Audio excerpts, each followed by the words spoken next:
And welcome back to another podcast. This is No Sugar, No Cream.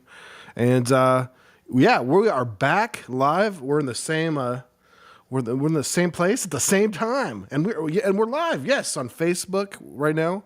And we're going to try to go on, I think, Instagram. We're on Instagram now?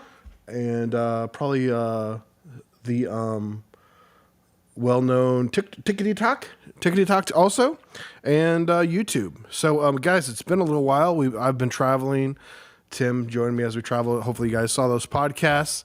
But we are having, what would you say, a snow day today. In Nashville, it doesn't snow a lot.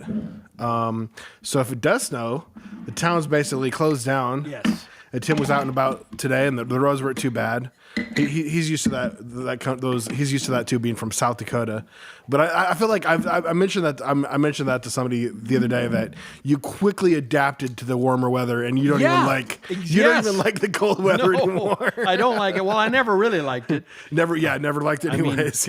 But I got used to it. But I still know how to drive in it. Yeah. So today, those of you who are my customers and have ordered from me, I realized that a couple of you had ordered yesterday, and I put it in the mailbox, and it was still there this morning. Apparently, then the guy didn't come, and then I had some orders this morning for my CDs and vinyl, and that I'm selling anyway. And so I decided to go to the post office and make a delivery so that it would get out, because I wasn't sure he was coming today. Then I see him; he came today, but the roads were not bad, but almost nobody was on the roads. It was like everybody's at home. Makes it easy, and then that's the most you have to worry about is the people that don't know other what they're people, doing. that don't know how to drive. Yeah, just so there's a certain skill set to learning how to drive in the snow when you don't have much experience. And the thing about it was right at 32 degrees, so it was slush. It wasn't ice. If it was a few degrees colder, Fahrenheit, we're talking for those of you who are outside the U.S. Our street right here would be rough because it would be at what 2 degrees colder, or like tonight. If you try to go out tonight, it would be a lot worse, I imagine. Was this like a 30-degree angle going up this hill right here? It's pretty significant. I don't know if it's 30. I don't think it's quite that steep. My angle. It's been a while since I've done geography. Yes, geography. Both of which I suck at. I'm more of a math, kind of guy, just plain old math. Give me that good old. I did like equations though. But anyways, hey, first podcast back in a month. Yes, so good to be face to face again. Yes, I think the last time we did a podcast together was like the day before I flew out.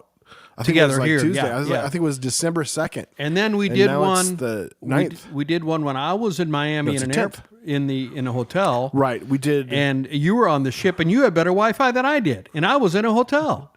Yeah. It was bad. So we cut that one short. That's the same hotel where somebody just walked into your room? Yeah.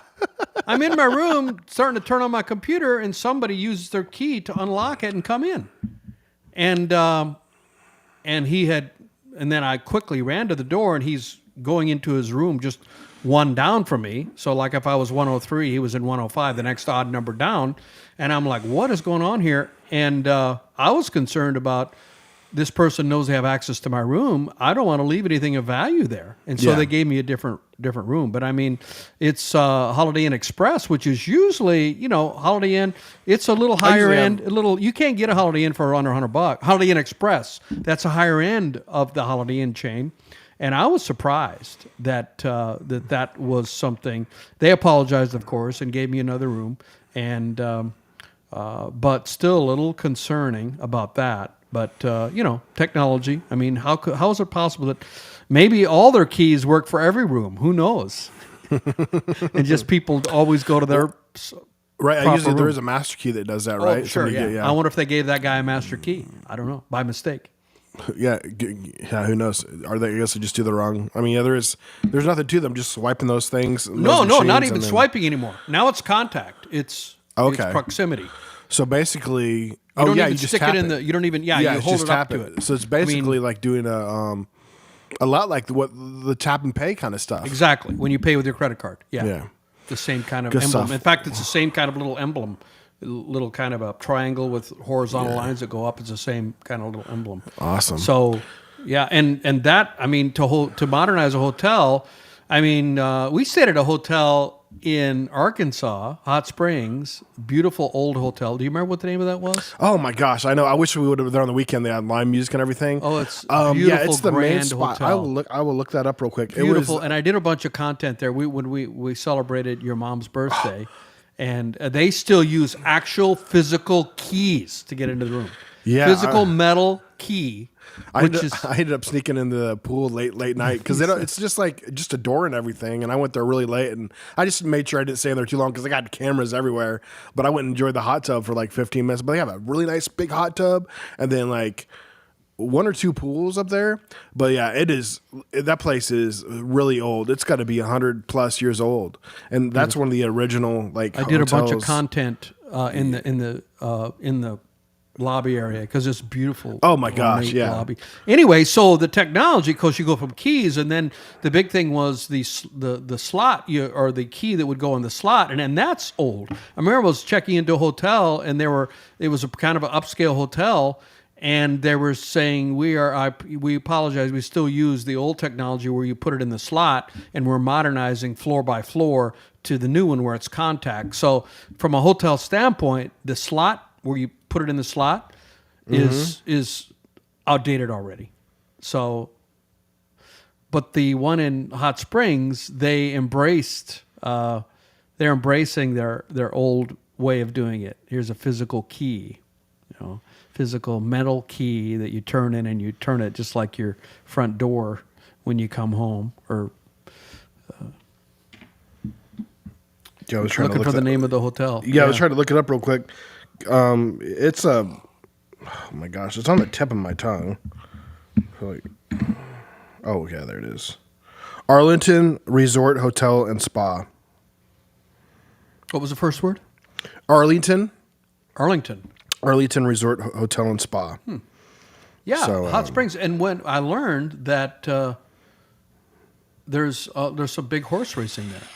Oh, there's It's not one of the big four or the triple slam or the triple crown, but it's next level down there. right. It's a lead up to one of the bigger ones. If You got to win there, win there, or is a bunch of other tracks like it. Although when I posted content saying that, there were people that were saying, no, it's nothing special. It's just like a whole bunch of other mid-level. So I'm like, okay, I'm sorry I said something wrong. Brucey, I'm in my horse. I got a horse in, and I'm going to horse, and I'm going to ride something.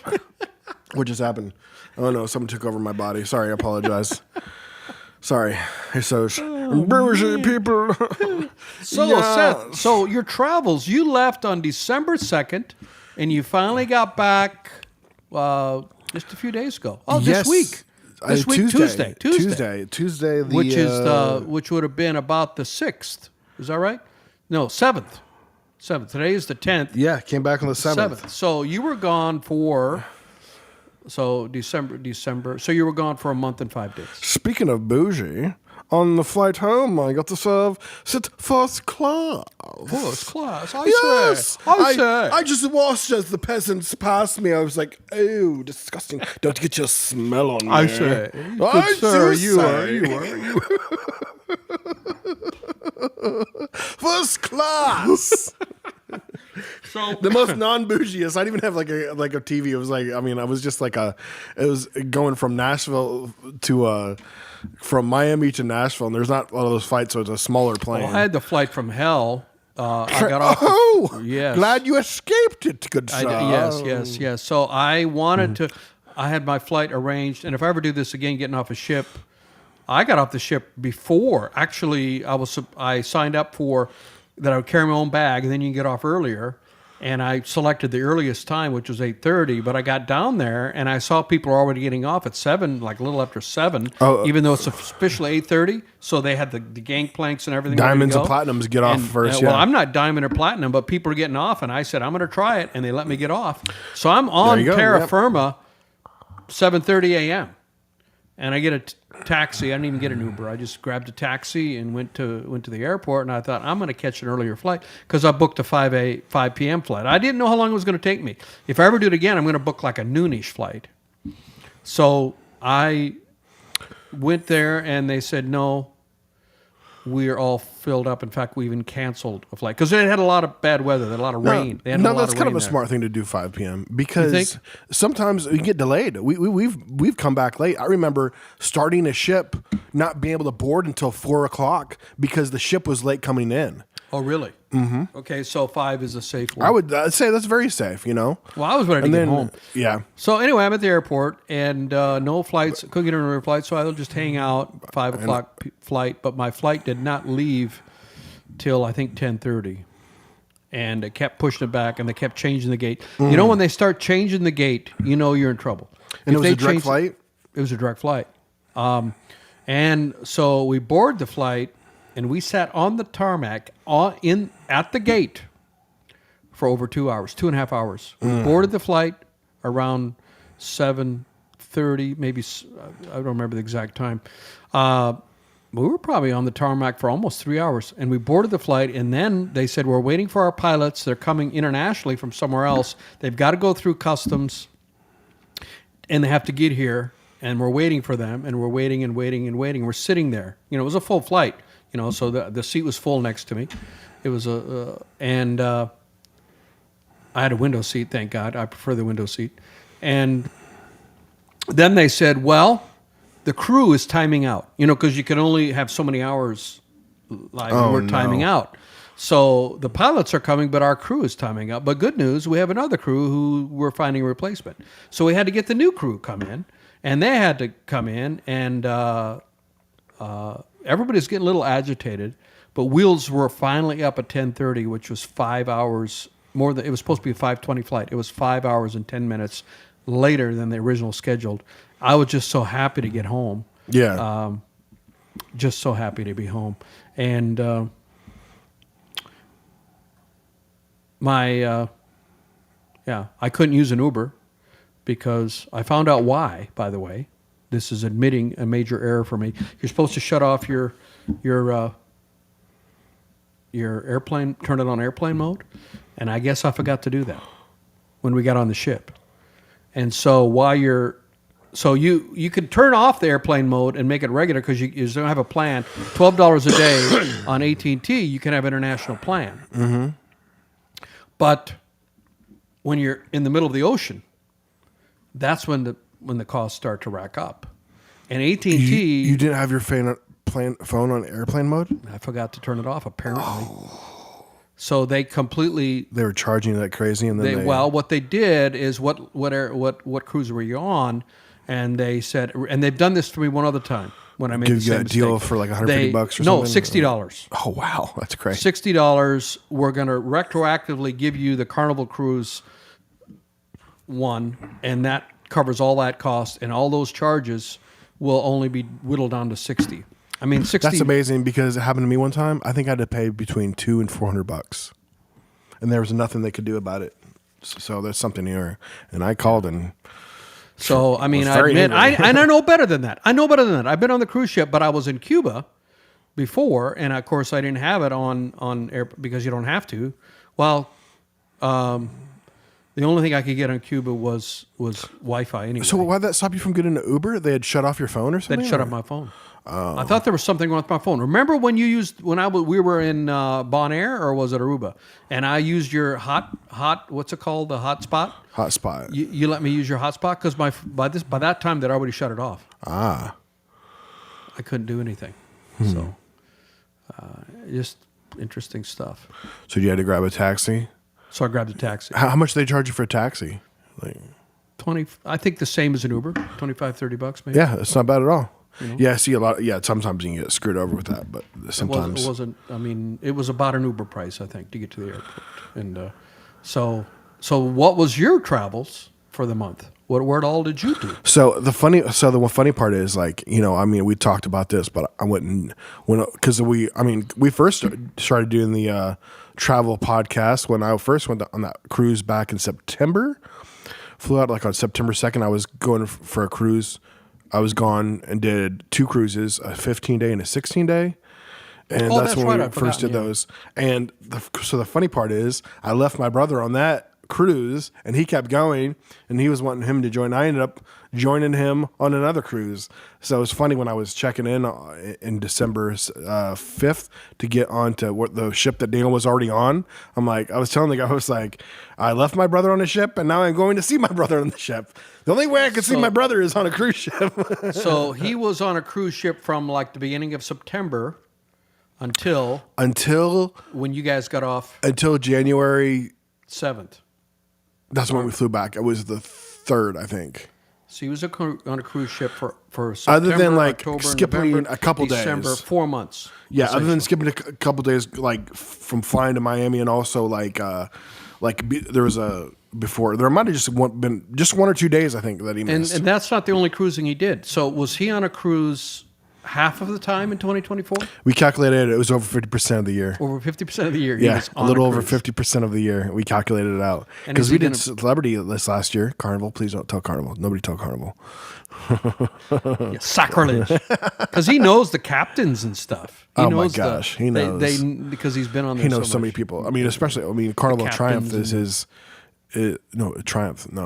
No, it's Valor. Valor is the one he goes ship. on. Yeah, we better get that right or trouble. He loves Valor. Yeah. So what's his plan for 2025? Is he going to keep up the pace? He starts back up the end of February, out of New Orleans on Valor. So I know people will ask this question: how does he afford that? Well, for one thing, he has a very flexible job. So work, and then. Definitely we're blessed with farm rent. We got a bunch of land that's rented out. Yeah. So he's got some passive income. A little bit of passive income, and then he still works. I mean, when he works by 40 to 50 hours, and so that adds up. And then he doesn't have a big cost of living. And he basically does two people's job. I know he works in the kitchen, and I know there was one story where he told his boss it was supposed to be a 2-person job, and he said, "Boss, could I just do this job by myself because the other guy's slowing me down? I could do it faster." So like what something. I'm sure he's probably gonna love that we're talking about him all this podcast. Hey, Daniel, how's it? Hope it's going well. But I mean, these are good things. Yeah, he's a great worker. Now let me tell you a really juicy story, but I'm just kidding. But yeah, so I mean, he's got the cruising down, so it's fun. I mean, anytime I want to cruise, I can just go join him because he has to pay double occupancy anytime that nobody's going with him. So he definitely encouraged it. He likes, but during COVID, he was really lucky. Because they were not charging double occupancy. There is some ships that have just like one room. Those sell out like crazy though, or just have one bed. I think it's also important to note that he's at the diamond level, and there's a lot of deals. There's some perks, and deals. You get some deals. You can sometimes get last minute, right? I mean, you get last minute prices at when they're trying to fill the ship. I mean, they're better off filling the ship at a discount rate, generally speaking, than to have an empty room. Isn't that the philosophy, I think, of the cruise ship line? Oh yeah, because they make a majority of your money while they're on the ship. And playing so that helps, slots or whatever. So, but now I came in. My favorite game to play on the ship was poker. That's you're playing against other people, but they had it on that ship. But it takes so much money and it's going so fast. You need a bunch of people to play with. So, but I've had our fix playing poker here, playing for free. Playing it for, well, you play it. It's a game. It's not technically. It's technically we're playing for free, but we still win. But you're playing the game of poker like you're playing a card game, and you buy in, so you get your chips.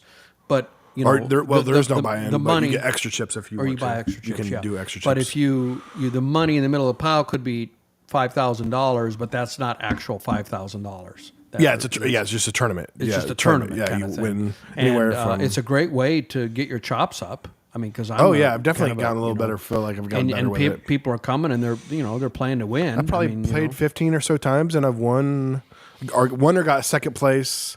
And the winner gets like times. what, $20, $50, $40? Anywhere from 40 to it can be a couple $100 depending on the situation. And then he has a tournament that he did where somebody who could have won as much as like 400 or 600 for that one. He paid out $2,000 to the top 10 people, And they ended up splitting it for this last tournament, so they each got $200. Wow. It was down to the 10 people, and everybody already been playing probably 3 hours at that point. So pretty easy. Well, you have to buy split. in. You have to pay your $5. I mean, you have to buy in. You have to pay. No, you don't have to pay anything. You can just come in there and not have to pay nothing. Yeah, that would be completely legal. That's just for extras. Oh, That's extra stuff. So you have to. well, how many spend a dime to come how in many there. wooden nickels you get if you start and didn't buy in anything? You don't get any. It doesn't cost a wooden nickel to play. That's the rebuy. That's if you. That's the rebuy. The rebuy. So, yeah. but everybody has to rebuy, generally speaking, in practice. Unless you're really Every good. time that I've gotten first or second, I've never rebought. I've never done well rebuying. Because I mean, at that point, your already chips are down so low. Someone will get lucky, but they'll just they'll just get lucky. But there is luck, a little luck. But your best bet is to build up your chips before it even get. For the most part, only at time I use the chip is just to do an add on that the $25,000. So where does the money come from for the prize money then? For like, I mean, he gets like he gets From like the a rebuy, kickback right? from those, and then probably of course from however much money he's making from his percentage of like the sales and stuff of us eating and all that. So, but it's fun. I like it. Yeah, I mean, it works. It's all good. I Yeah, mean, no, it's I had- nothing negative about it. I mean, it's a great way. You meet people and you get experience learning how to play poker. And that's Texas Hold'em. I don't know. We just said poker. I don't know if we just said Texas Hold'em. So that's the only game I like. It's fun. It's simple, but there's so much strategy in it. There's a lot of thinking. There's a lot of luck with it, of course, but there's so much strategy. Probably my biggest weakness is I'm not that good at reading people. So I really just play by just being trying to be as smart as I can. But as far as reading There are people, definitely I people feel who like I'm not. consistently do well. And then there's you consistent, know. yep, of course, And yeah. so there and is then there's definitely consistent skill. people that bluff quite a bit, and then you can figure out yeah. those people too at times. But So- it's fun. Which was canceled tonight. I was wanting to go tonight, but I've still been sick all this week. We've put off too. doing the podcast. Tim and I both been Yeah, sick. I was sick on the cruise ship. But Today's the first day in a week that I felt close to 100%. yeah, I'm probably just at been- I don't know. 75, 80. And it's Just kind of nasally like, for the most. I mean, yeah, just cold. No sore throat. That's nice. But yeah, good day to just be in. I would love some hot chocolate. In fact, maybe I'll take a picture of the outside and hold it up to the camera to let you guys see. But yeah, we got it's a like nice- 4. I mean, it's a for Nashville, beautiful- Tennessee. It's like 4 or 5 inches maybe on the ground, and Yeah. this is unusual. But every year it snows. I remember last year we had about the same, and or was it last year? Was Yeah. Ashley with me last year? Hey, you're not frozen on your camera, right? On the main camera, you're frozen on Second. mine. Let me see. Just double checking, but yeah. It doesn't snow a whole lot here. Maybe just one good fall a year, but just making sure. But hey, if you're listening, please give us a little comment or something. Ask a question. I think I'll bring up the feed, and if you guys got a question, we'd love to answer it. Hopefully, you guys I think we get about 300. I don't know, probably total 300 to 400 listeners every week. So appreciate you guys. If you're not subscribed, please subscribe. Follow us on the Facebook page. We're trying to work our way up to 100 people on our Facebook page. But oh yeah, it updated now. Now you're gone. But so I think it's good now. Okay. But sometimes it just freezes on me. That's what I was asking. If you weren't frozen over there, you should be fine. But Yeah, it's showing me now, so I don't want to be off the screen. But yeah, so I had a good cruise. I mean, man, it's you instantly miss the warm weather when you see this. But it's nice that we don't have anywhere we have to go or nothing. You know, there's something about a snow day. You know, Oh, and I I love it. have if I can switch it over to some selfish self-promotion. I've got a song that I'm going to be recording. And now a selfish promotion with Tim Wolf. Tim Wolf. I have a song that I'm planning on recording the end of this month. I got a recording session scheduled. We're going to do up to 16 songs. Pretty big bite to try to take in one day. But one of the songs I want to do is a song called "Country Girl," And it's a song I wrote probably about 10 years ago, and I was still living in South Dakota. And it's about looking for a girl that is easy to please, up for whatever. That's the chorus. Easy to please, up for whatever. Should be happy staying home in a blizzard, And so, only somebody from the north would write that. So that's you should take some shots, even just like Ooh, yeah, like good even idea. just to have that for anything. Take some beef.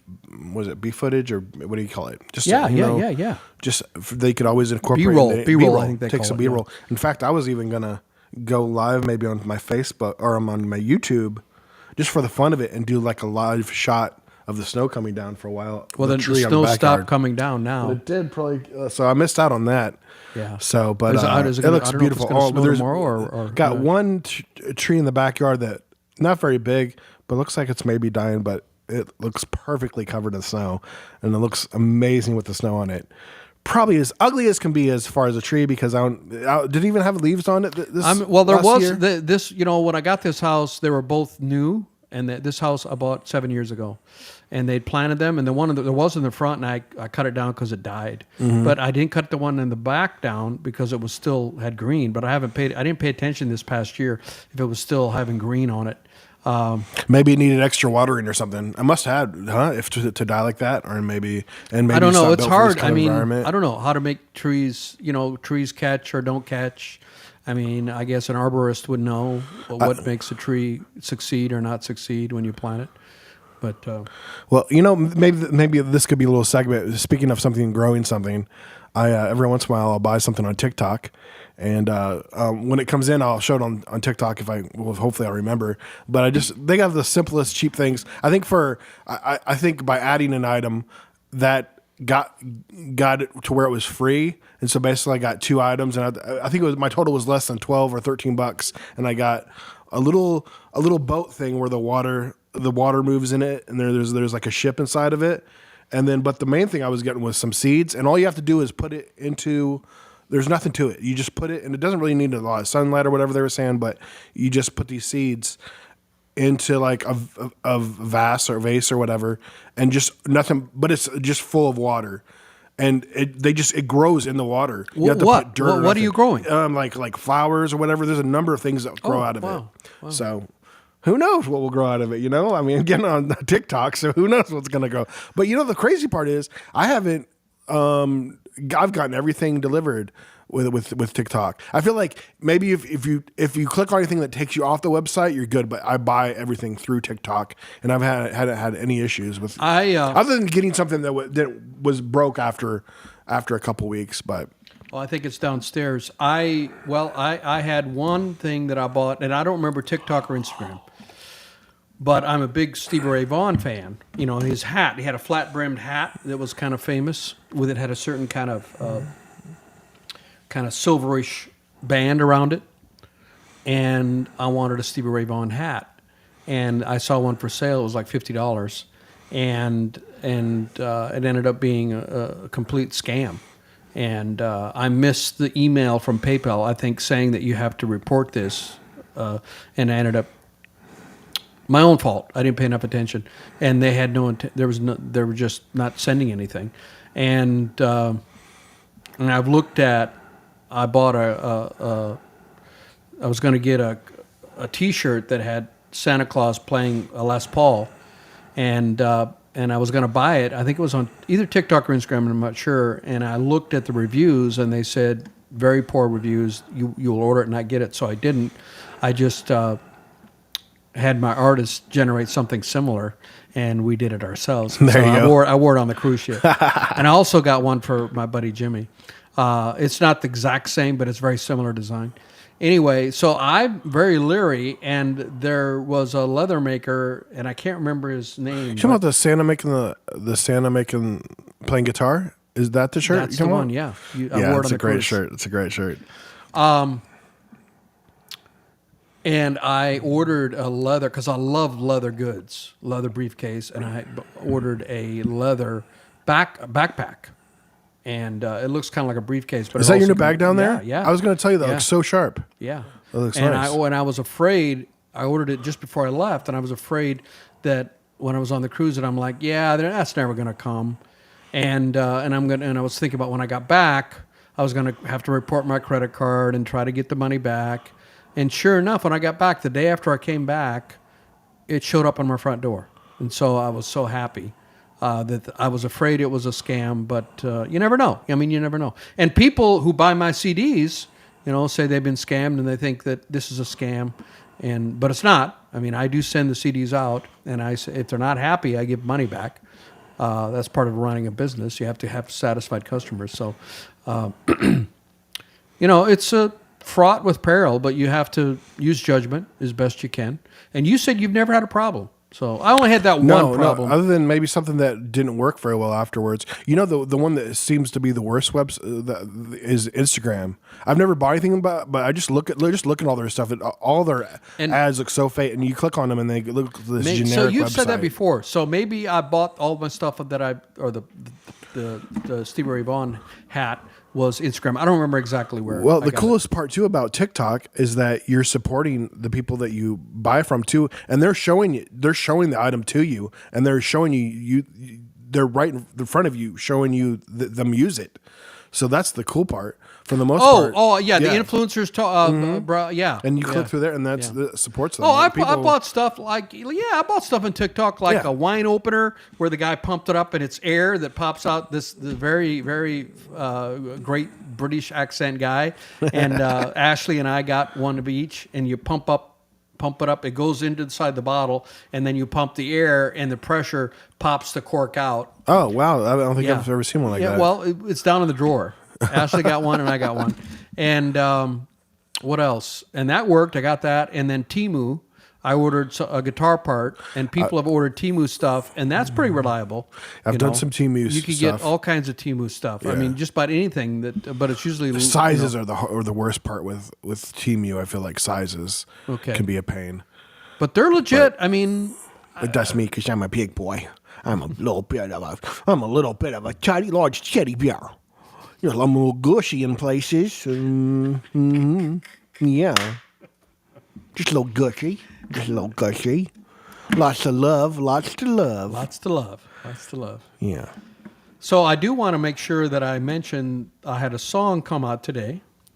When a Woman Loves a Man. Ladies and gentlemen, welcome back to another scheduled bit where Tim Wolf likes to share of his music and to self-promote. Selflessly promote, yes. So I've got a song selfless that is available, all streaming, and I'll be putting out videos on it. I was going to have videos available to promote it today, but I was not up to snuff earlier in the week, so I finally recorded the video to promote it today, and it'll be out probably tomorrow. And when a woman... And that's the segment where Tim selflessly self-promotes. I'm sorry, Tim, you only paid for a 30-second ad, and that was... Go ahead. My time is up. So, talk about travel. I want to talk about my place I went before I got on the cruise ship. Yes. Cuba, absolutely. So, first of all, the U.S. government in 2021 denoted Cuba as a terrorist organization. That's officially denoted. So we're not officially supposed to go there. I mean, but... So hypothetically, if you happen to go there... So you only went there hypothetically. I don't want anybody knocking on the door. Remember when we would talk about it before I went, and I said, let's not talk about that too much. Well, now I'm back, and so I survived it. So what if the cops show up at the door? Tim Wolf, did you go to Cuba? We've been watching your podcast. Love the podcast. Big fan. But we're going to have to arrest you. So, hypothetically. I think we're okay. I went to. I thought, well, you can't go to Cuba. Well, it can't not be illegal. Well, you can't go there for the wrong reasons. Can't go there for the wrong reasons. I don't think anybody's getting in trouble. So, I have this goal of going to every country in the world. I mean, North Korea is going to be a problem. There's probably some other countries that are going to be a little difficult to go to, but I still have the goal. We can snuggle you in. For Syria. There's some countries that might be a little difficult. Do you have 3 goats? We can get you into North Korea. But my goal is still there. I want to go to every country, and so Cuba's always been on my radar. And I came across a video on YouTube of a woman that said you can go to Cuba as an American. And there's a couple different ways. Probably the easiest way to go Dickety dog is go to like Mexico and then take a flight from Mexico to Cuba and then take from Cuba back to Mexico and back to the U.S. That is probably the easiest way. But also I found out that there are multiple flights every day between Miami and Havana. There couldn't be a direct flight, could there? There's direct flights from Miami to Havana. Yes, multiple, every day. Inconceivable. So I'm like, wow, this is a lot of people going back and forth. So I Googled it. There are 12 official reasons why you can go to Cuba. Number 1. Visiting a family, education. Yeah. And the one that most people like me use, you're not supposed to go for touristy reasons. You're supposed to go for helping the Cuban people. Now, but they don't clearly define that. Now, the most purest way of doing it is you go with an organization that has a license from the U.S. government, and they're licensed to like a group travel, and you go there under the license, and there's a license number that you're granted. I don't know how you get the license number, but it's an organization.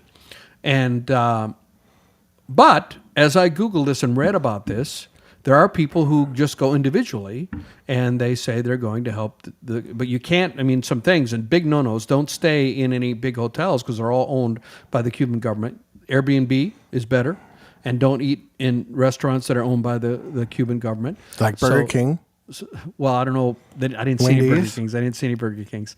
And so I stayed in an Airbnb. KFC. I booked an Airbnb before I went. Mm-hmm. And I decided I'm going to go. And I did. And my hostess, Elena, was wonderful, absolutely wonderful. And she spoke excellent English. And the Airbnb was beautiful. It was like any really nice Airbnb in the U.S. It had, like stone countertops, and the shower was really nice, and the really high ceilings, really elegant building. And you can see that Cuba, the buildings were really quite nice, but they're all in disrepair, crumbling, really. And my biggest complaint was the constant haranguing by people, amigo, and then they will ask you for money. It was nonstop. Yeah. Like, I was only there for 2 days. And the day that I left, I said, okay, I'm going to leave my Airbnb, and I'm going to just count how many feet I can go before somebody starts, amigo. What? It was about 5. It was about that. About 5 feet. And I went to breakfast. Amigo, And well,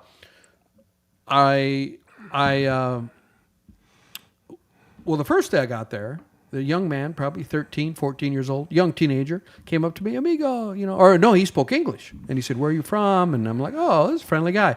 And it was like 2 minutes before he said, would you give me $1? Please give me $1. And I'm like, I'm not averse to giving money, but if you open up your wallet in public, suddenly that's it's going to be like flies, coming to. And so I started walking around, and I would ignore the calls. And one guy, shortly after the young kid, he said, amigo, and then I ignored him, and then he started swearing at me. Fighting words in English.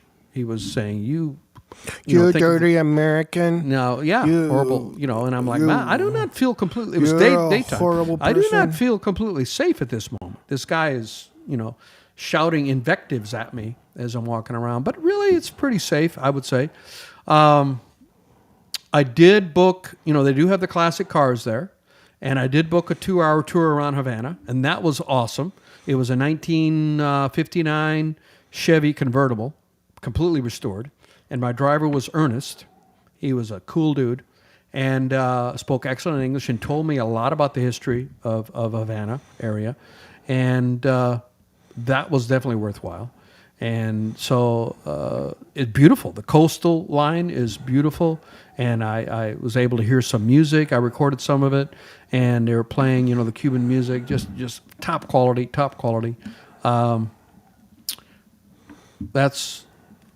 so then I'm there, and then I'm thinking about how I'm going to get back.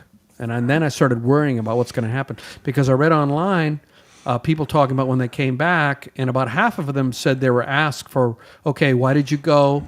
They talked about their experience coming back after going to Cuba.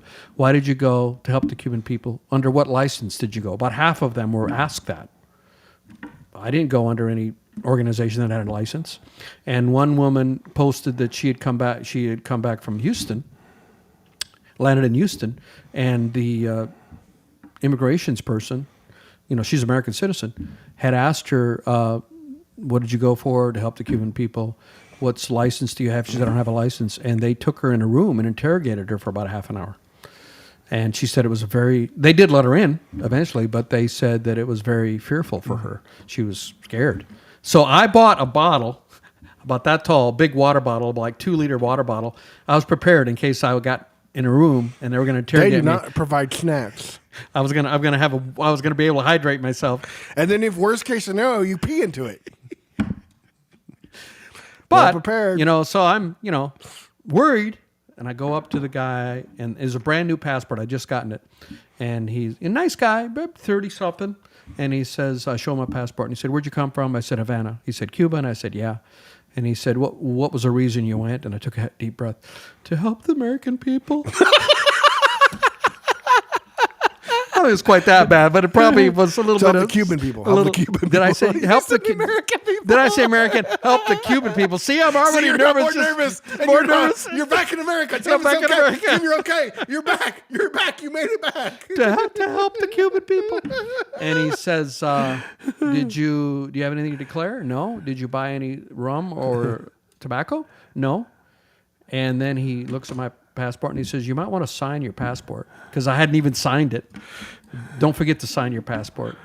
And then he said, go on. And that was it. My luck, I would say, I am not a terrorist. So, that was effortless, and that was all. I was all stressed out about it. Yeah. But, with all those flights going back, we're not talking about small planes. We're talking full planes, full-size normal planes that are filled with probably 110. What's a regular-sized plane? Like 120 people, and they're full, and they're going multiple times a day. American has multiple times a day between Havana and Miami, and that's just Miami to Havana. And there's other flights going to other places, so there's a lot of traffic. If they were going to interrogate every American that came back, they wouldn't have that. They wouldn't be able to have enough time to do that. So officially, it's supposed to be, I guess. You did look a little bit too tan, so. What are you, 25% Cuban? And Ernest did tell me, so in the second term, Obama's second term, he relaxed some of the rules, I guess. And there were a lot of cruise ships coming there.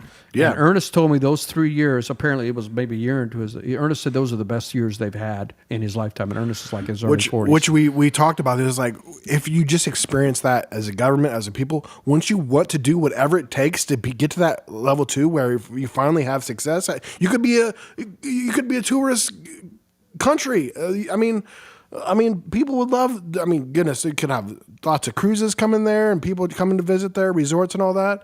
But no, because of the choices your government makes, makes America, the government, want to be at arm's length because of the regime and all that.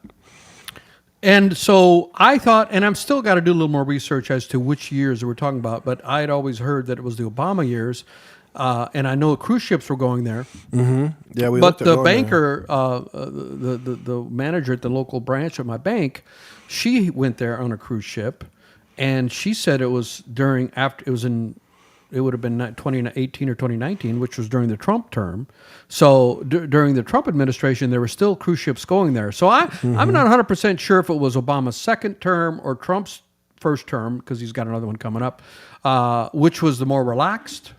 2021 would have been Biden administration when they passed that resolution. There might have been a little bit of overlap too. Yeah, I don't know overlap, yeah. But he said those 3 years. We still got to find a good Cuban documentary. We've been talking about. It's crazy. Yeah, I learned a lot about it. Only 80. Ernest told me that it was around New Year's Eve of 1959, when Castro he started something earlier, a few years earlier, and then he left and was in Mexico, and he came with only 80 men, and he toppled the Cuban government. Yeah, 80 men is all it took to topple the Cuban government. And the reason was because the Americans didn't take it seriously.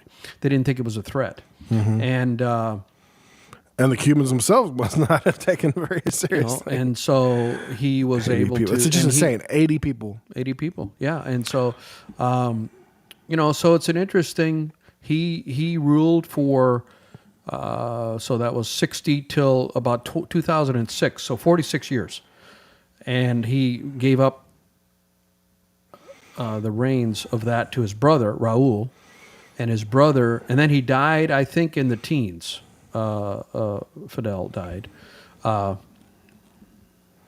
Yeah. And then his brother gave up the reins to another person, but Ernest said he's still controlling behind the scenes. So, but the people, economically, when I came back to Miami, my server had been born in Cuba and come to Miami, and she said the economic, especially the last 3 years, have become really tough, and they're sending money every month to family that she still has there. And I could kind of see that. I mean, they're kind of desperate. So hopefully things get better for them. There's a shortage of food. Pray for Cuba. For sure. It's really, But, to wrap up the whole travel Cuba thing, we have a disclaimer to read. Tim Wolf has no affiliation with the Cuban government.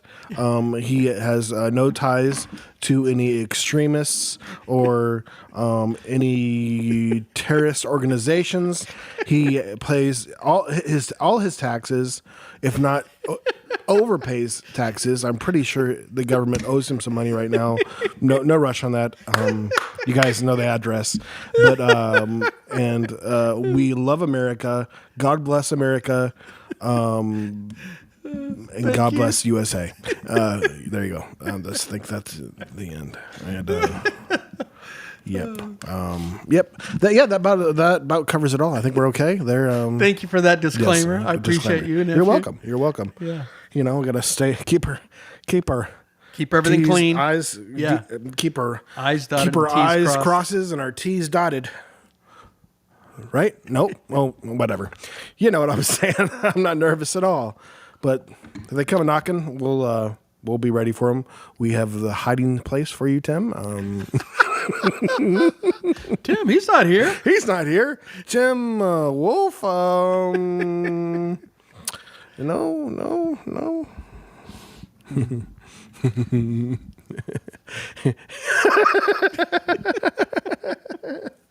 Good times. But yeah, we had a good vacation, and Tim survived Cuba, other than a little bit of probably more anxiety than you wanted to have, but could be a little nerve-wracking with that kind of situation.